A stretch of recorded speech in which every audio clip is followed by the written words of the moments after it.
আলহামদুলিল্লাহ, আল্লাহ তালা খুব ভালো লাগছে। আশা করি আপনারাও ভালো আছেন। তাই যে ভাইরা আমারে মেসেজ করছেন এবং এই মুহূর্তে জানাইছেন ভাই যে আমরা ডিমের পার্সেন্টেজ কম পাইতেছি, আমি আমি বলতে পারতেছি না ভাই যে ডিমের পার্সেন্টেজটা আপনি কীরকমের কম পান, আমি এইটাই বুঝি না।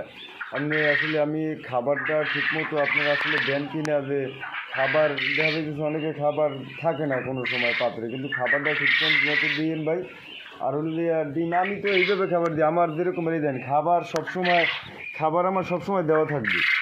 এবং আমি ওই খাবার তো খাওয়াই নারিশের। আর 2 নম্বর কথা হলো গিয়ে আমি সকালবেলা ঔষধ দিই, আমি 3টে ঔষধ খাওয়াই ডিমের পাখিকে।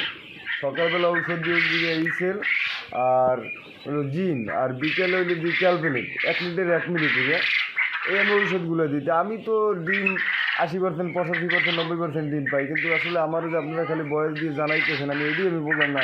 এবং ময়লাটা দৈনিক পরিষ্কার করে দেবেন, পাখির জানি কোনো গ্যাস না হইতে পারে। আর যাই হোক, যদি কারোর 0 বাচ্চা লাগে বা বোর্ডিং সাথের বাচ্চা লাগে, স্ক্রিনে দেওয়া নাম্বার থাকবে, ওই নাম্বারে যোগাযোগ করলে পাইবেন। আর আমার বাড়ি হলো গিয়ে বরগুনা জেলা, বরগুনা থানা, 9 নং ইউনিয়ন, মাইডা চৌমুহনী, 4 নং ওয়ার্ড। আল্লাহ হাফেজ, ভালো থাকেন।